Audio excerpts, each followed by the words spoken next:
Hello guys, so welcome to the numerical of a two-way slab. Let me start with the question. A rectangular slab 5 meter into 4 meter is continuous over 3 edges and discontinuous over 1 edges. The slab carries a floor finish of 1.2 kN per meter square. A live load of 4 kN meter square. Design a slab with reinforcement detailing. If support width of the slab is 230 mm, considering the steel and concrete of the grade. So starting with the solution, given we have let's start with grade of concrete, that is 20 Newton per mm square. Yield strength of steel 415 Newton per mm square, and then for boundary condition, okay, that is the difference between the one-way slab and two-way slab. We have to consider the boundary condition. We have continuous over 3 edges and discontinuous over 1 edge. So from the table 26 IS 456, let us see one shot is discontinuous. That is condition number 2. Okay, and the question has not specified, so we will take one shot is discontinuous.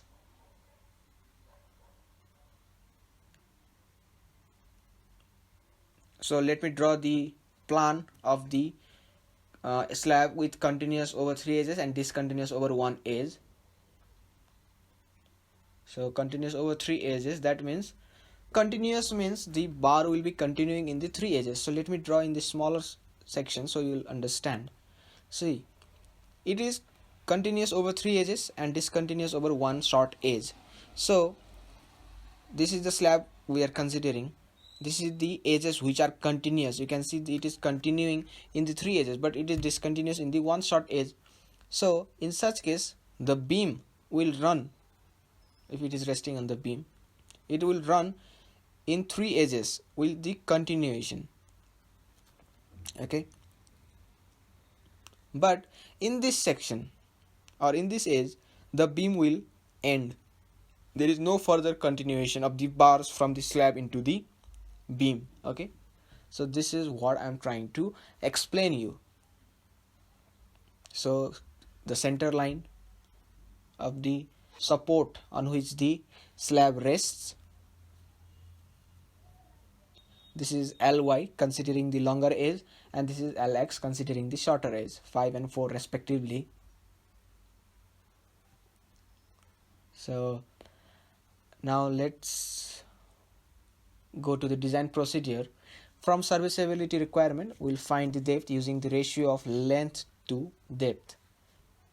First step, depth of the slab, and this will be the effective depth. Okay, Lx by d considering the shorter span, and it is continuous over 3 edges, so we'll be taking 32, the ratio of L by d as 32.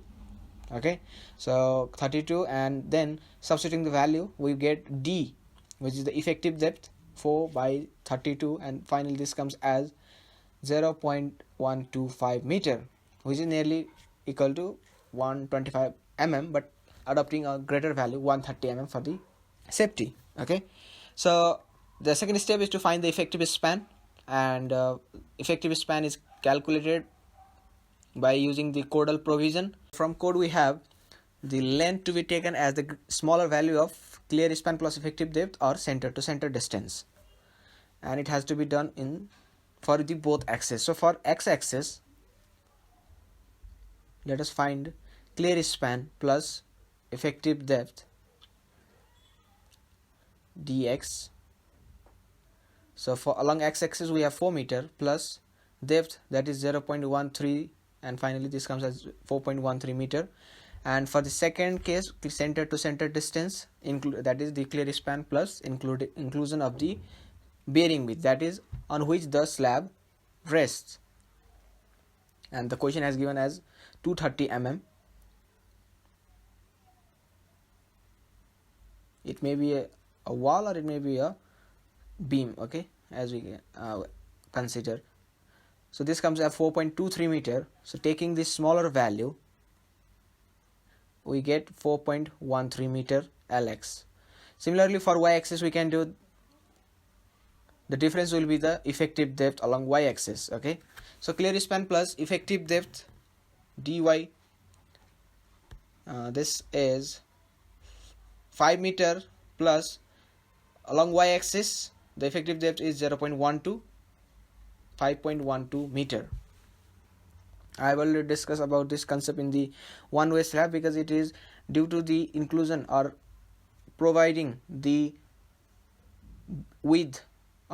providing the reinforcement in the shorter direction, main reinforcement in the shorter direction. We have this section, and if we cut a slab along x-axis, the main reinforcement will be observed in this section, but if we cut the slab in the y-axis, then the main reinforcement is in the x direction, so it will not be observed in the y direction. Taking a bar of 10 mm, then phi is equal to 10 mm. Effective cover will be 15 mm. As we know, up to 10 mm the nominal cover can be reduced by 5 mm.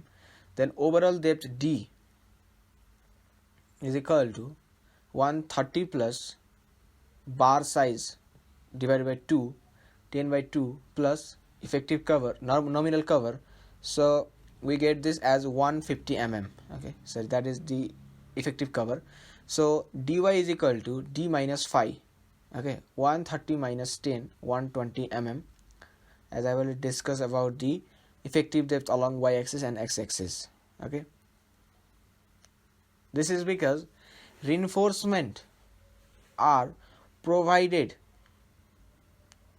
above the reinforcement along y-axis.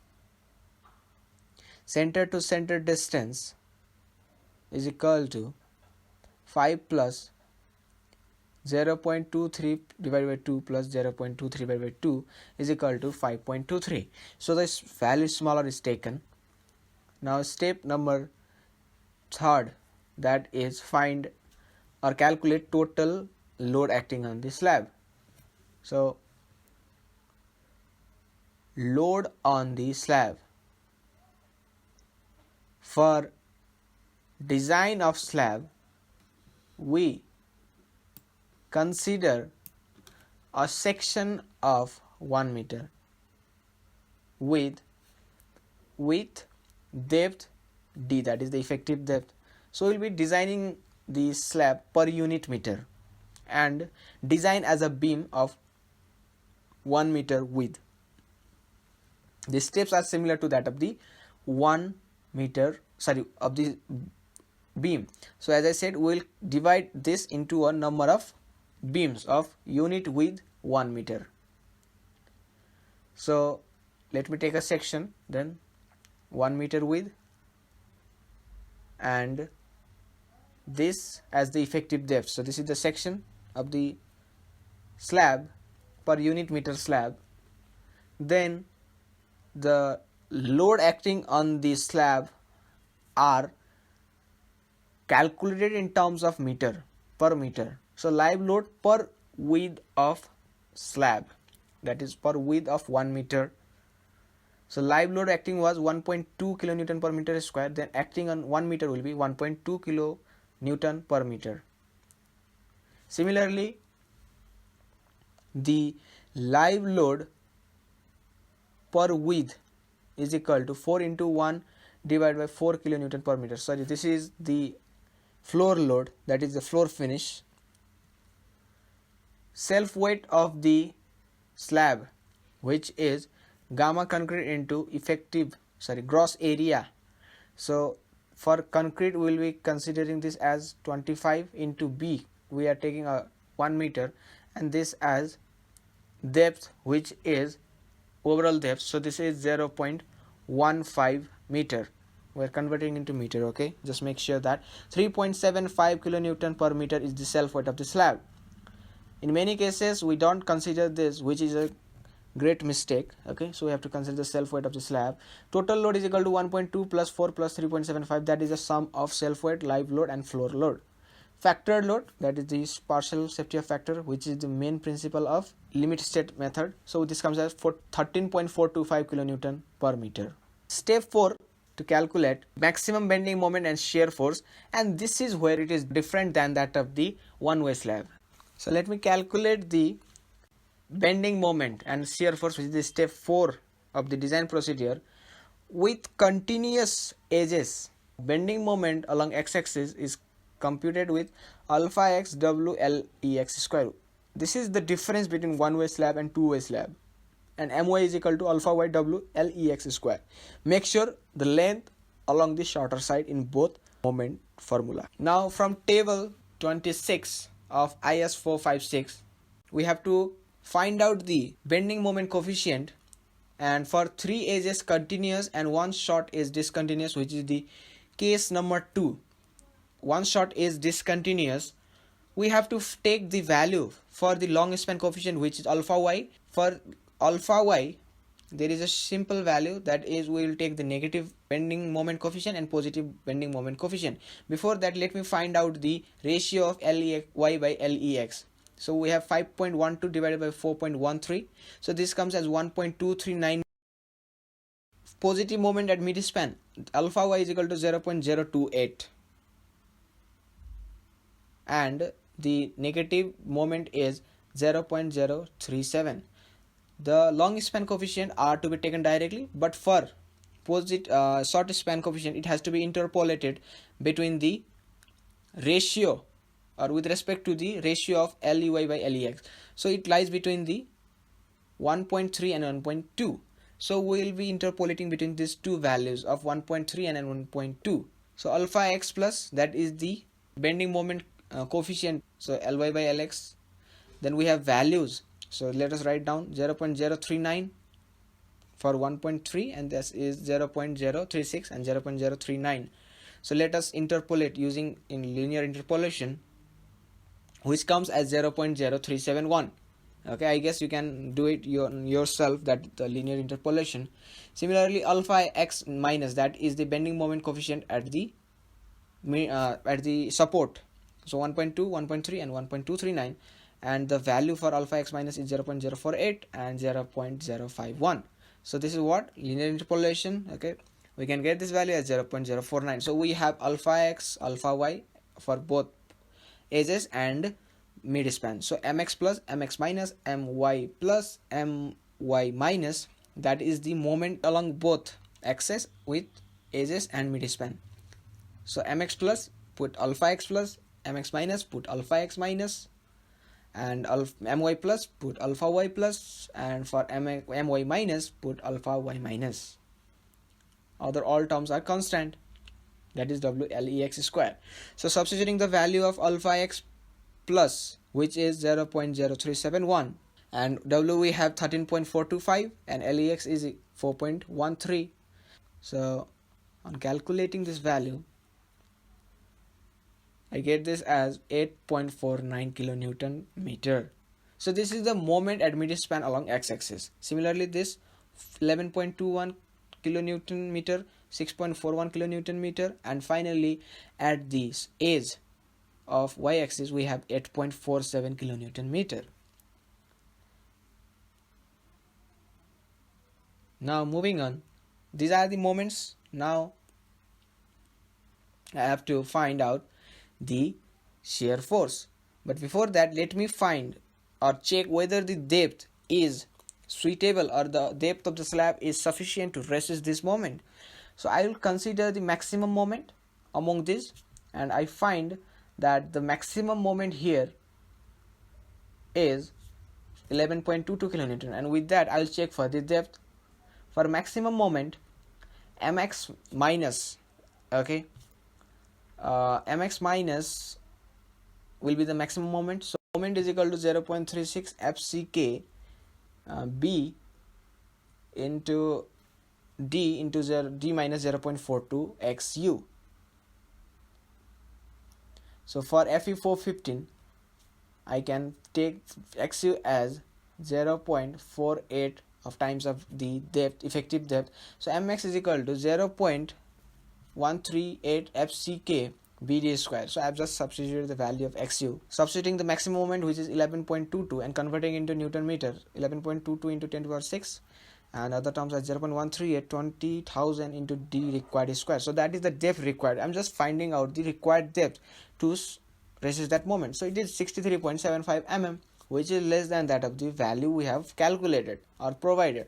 So it is safe against the moment, that it is okay. Now remember, due to sufficient depth, slabs are designed for or as singly reinforced, okay, not as a doubly reinforced. You will not find a double layer. Sometime you will find, but due to the sufficient depth, it is not necessary to provide a double mesh system. Okay, so it is just singly reinforced. There is no reinforcement provided in the compression zone. Sixth step, that is the calculation of area of steel. From Annex G of IS 456, we have moment is equal to 0.87 Fy AST into depth 1 minus Fy AST divided by FCK B into D. Don't get confused with the effective depth and overall depth. We will be considering the moments of each section and find out the area of steel required at that section. For MX plus, that is for the area of steel required at the mid span of the x-axis, we'll be taking MX plus, and with respect to that, we'll find the area steel required, that is ASTX plus. Okay, just substituting the terms in the formula we have just written.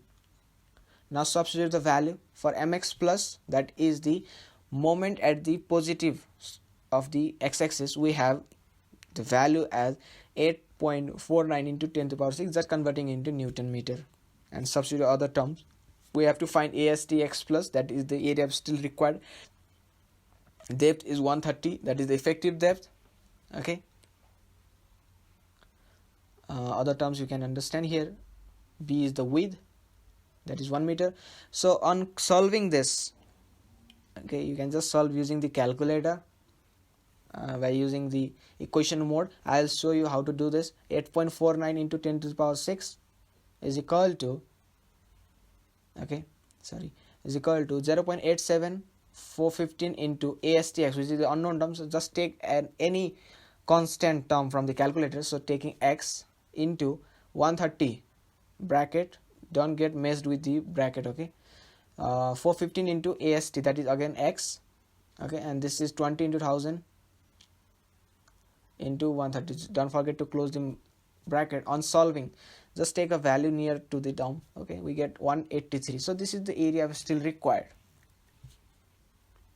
186.43 mm square. Now similarly for AST x minus AST y plus AST y minus, just substitute the moment and you will get the value in the same case. Okay, let me show you how to do this as quickly as I do.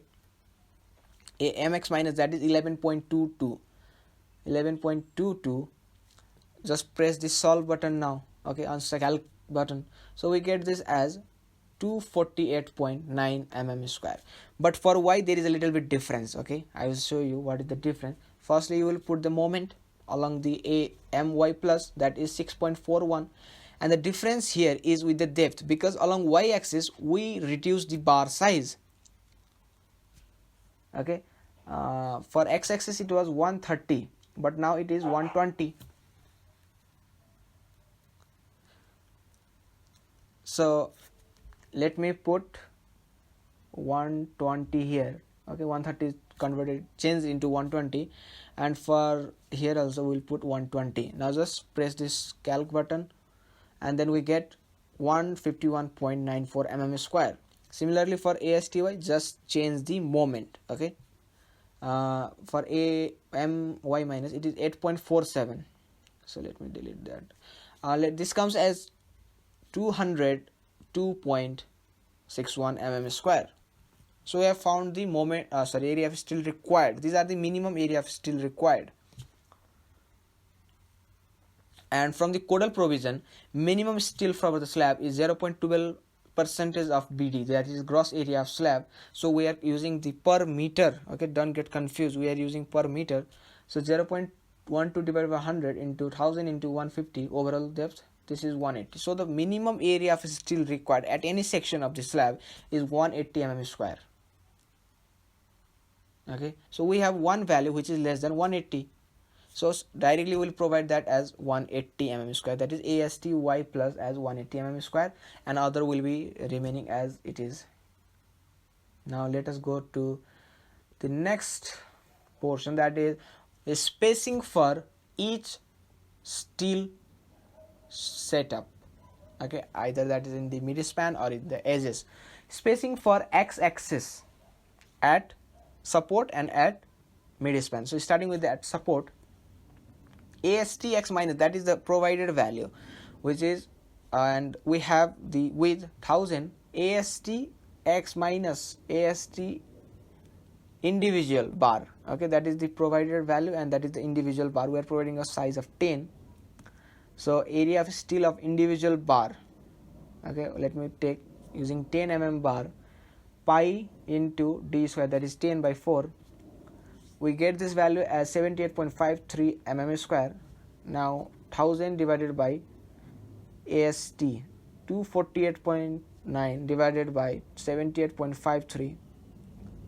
So S, that is spacing along x-axis at the support or edge, it comes as 315.47 mm. That is the spacing between the two individual bars, or we can say adjacent bar, should be 315.47, and spacing at mid span 1000, because we are finding for a meter of slab. Okay, so this comes as 420.98 mm. So spacing along mid span of x-axis 420.98 mm. For y-axis, spacing at support 1000 by 202, that is the ASTY minus provided, and the area of individual bar.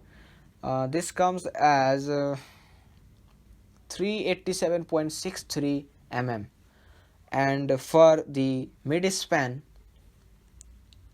we have 1000 divided by 180, because the value calculated is not sufficient. Okay, so we have to provide minimum steel for any section according to the code.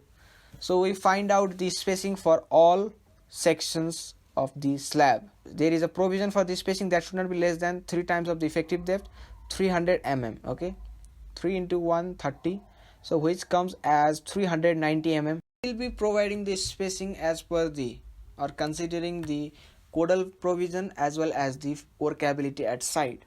So the Codal provision has specified 390 mm as the maximum spacing, so we have to put spacing less than that of 390 mm.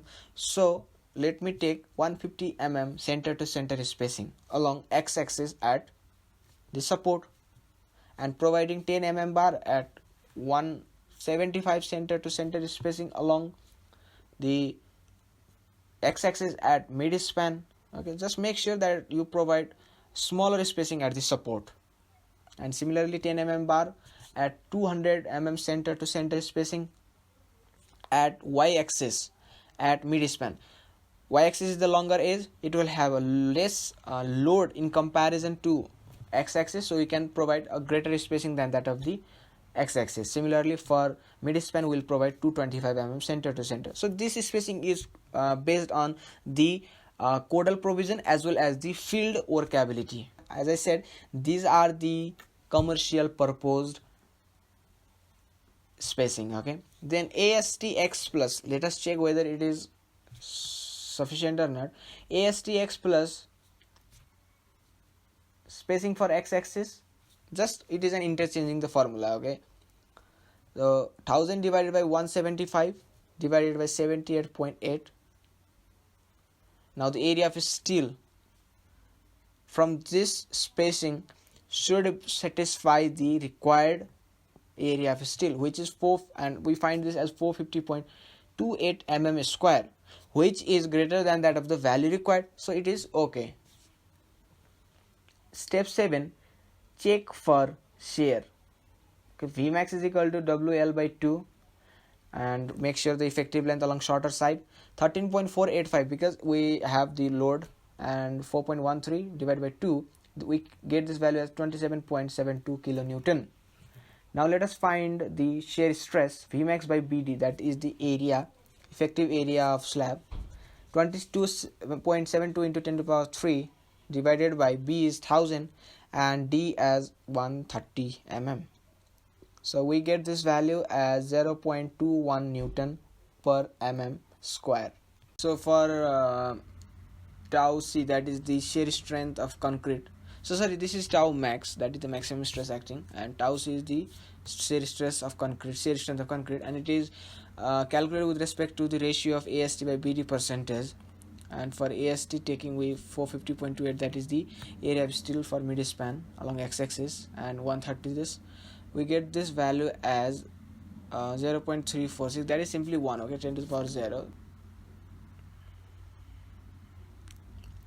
Considering M20 concrete and the value of AST by BD percentage we have calculated as 0.346, which lies between 0.25 and 0.50. So we'll interpolate for 0.346 AST by BD percent, and this is tau C 0.325, and this is 0.346, 0.5, and corresponding value of tau C we have this as 0.36. This is, we have to interpolate, and this is 0.48. So on interpolation, linear interpolation, we get tau C as 0.41 Newton per mm square. This is the shear strength of concrete. Now from clause 40.2.1, okay, 40.2.1, for solid slab the design shear strength for concrete shall be tau C K, where K has the following values. So for slab having dimension or depth less than 150, K is taken as 1.3. So tau permissible is equal to K into tau C, 1.3 into 0.41. This comes as 0.534. That is the permissible stress is 0.534, which is greater than that of the maximum stress acting on the slab. So it is okay. Make a correction over here, that is provide 10 mm bars. Okay, I have already said 10 mm, but make a correction over here. Now for deflection check, this is another step, and the criteria is the ratio of LEX by D, that is the length by depth, should be less or equal to alpha, beta, gamma, lambda, delta. Okay, where all these alpha, beta, gamma, lambda have the respective values. Before that, LEX by D, which comes as 31.76. Okay, now for the value of alpha, beta, gamma, lambda, delta, from clause 23.2.1, alpha, beta, lambda, delta. Okay, let me show you in the code. So for the basic value of a span up to effective depth ratio for up to 10 meter, cantilever 7, simply supported 20, and continuous 26. We have continuous case, so we'll take as 26 because 3 edges are continuous. Okay, so 26, this is the basic values. Okay, alpha, beta, gamma. Similarly, for a span above 10 meter, the value of AB may be multiplied by the 10 by span in meters, but it doesn't exceed 10 meter in its span, so it will take as 1. Okay, if the value doesn't exceed 1. Similarly, in the area of compression, there is no compression reinforcement, so we have a 0 compression reinforcement percentage, so we are taking this value as 1. Similarly for delta, okay, it is not a flange section, so we'll take as 1. Okay, you can find in the graph also ratio of wave width to flange width, we will take as 1.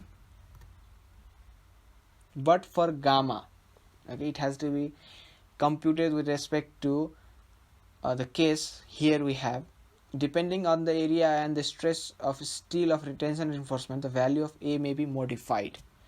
So from this graph we have to modify, and for that firstly we have to compute Fs, which is calculated from this formula. So let me write down the formula here. Before that we have to find AST by BD percentage, so which we have already found previously. So I can directly write this as 0.346 percentage. Fs is equal to 0.58 into Fy into area of steel required to the area of steel provided. and 0.58 into 415 into AST required, or that we have calculated, is 186.43. okay, and the provided area of steel is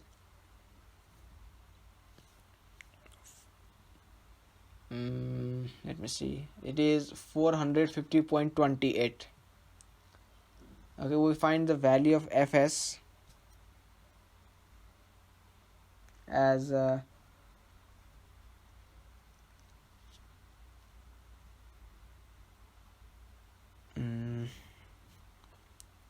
100, okay, 100 Newton per mm square.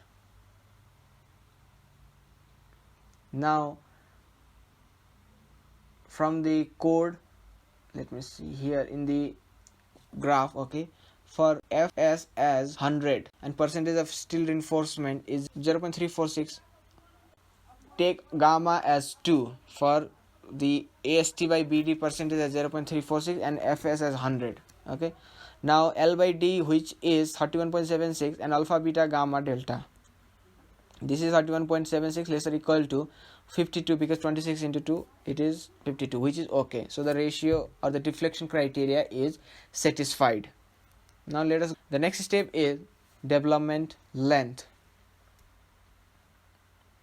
okay, this is the length required for transferring the stress from steel to concrete from clause 26.2.1 and 26.2.3.3c. LD is equal to phi sigma s by 4 into tau BD. This is a formula which you can find in the code. Phi is the bar size, which is 10, sigma s 0.87 into Fy, 87% of yield strength of the steel. okay, 4 into 1.2 into 1.6. Why 1.2 and 1.6? I will show you. So these are the terms you can understand from the code, and why 1.2 and 1.6 I will show you here in the code. We have M20, so design bone stress will be 1.2, and for the deform bar the stress can be increased by 60%. So this value comes as 470.11 mm. okay, this is the development length required. Now for development length check whether the development length is sufficient or not, we have to compute or compare with ml by v.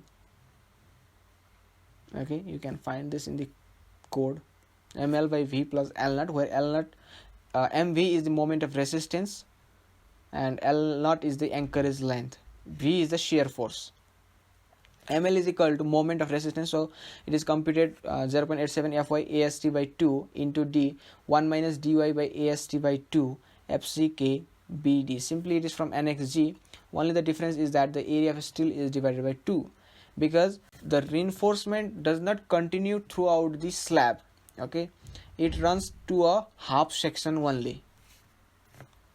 Substituting value 0.87 into 415 into 450.28 divided by 2, we are taking the midspan reinforcement of x-axis, okay, depth 130 and other things you can understand here. We get this value as 10.18 kilonewton. Now the value of ml by v, okay, can be increased by 30%. so ml by v into 1.3 times of ml, that is 10.18 kilonewton, divided by v. This is the shear force that we have computed previously, and we found it as 27.72 kilonewton. So substituting that value here, 0.477 meter, converting this into mm, 477 mm. So we find that LD is less or equal to 1.3 times of ml by v, so it is okay. There is no necessary of anchorage length to be provided. Another step is the torsion bar reinforcement. okay, so the length of torsion bar, this is from the code, and for which we have 1 by 5 times of shorter span length. Okay, let me write this here. 1 by 5 times of Lx, which is 1 by 5 times of 4.13, and this comes as 0.826 meter, and this converting into mm we get 826 mm. Spacing of torsion bars, 4 by 3 times of the spacing of bars at main reinforcement. So 4 by 3 into 175, 233.3 mm. Number of bars required is equal to length of torsion bar divided by spacing. Okay, so length of bar divided by spacing of torsion bar plus 1, 4.097, nearly taking as 5 numbers of bar. Okay, so you have to add 1 number of bar. So this is the step of designing a two-way slab. Okay, so finally provide 10 mm bars at a 5 number of 10 mm bar at 200 mm spacing. So the overall length of bar will be 1000 mm, because 5 into 200, 1000. Okay, so this is about torsion reinforcement. So this is the edge or support at x-axis, so it will be ASTX minus. Okay, this is the mid portion, considering this as y and x. Then the mid span of y, it is ASTY plus, and for mid span of x it will be ASTX plus, and for the edge or support ASTY minus. This is how the reinforcement is to be arranged. So now let us draw the reinforcement detailing, considering this as the y and this as the x, and this is the plan of the slab. Now this is the main reinforcement that will run parallel to the shorter axis. We have two reinforcement, one will run throughout the section and another will run to the half section only, and this is the main reinforcement, and this is the as a whole reinforcement detailing for both axes. So this is the 10 mm bar at 150 center to center at the edge of the x-axis, and similarly for mid span we have 10 mm bar at 175 mm center to center, and for y-axis 200 center to center at the support, and similarly for mid span at 225 mm center to center. Coming to the torsion bar, providing 5 number of 10 mm bar at 200 mm center to center for 1000 mm length of the torsion bar. You can see at the corners, and for the discontinuous edges only the torsion reinforcement is to be provided. This is the continuous edge, so there is no need of any reinforcement, torsion reinforcement, but these two edges or corners are discontinuous, hence torsion bar are to be provided.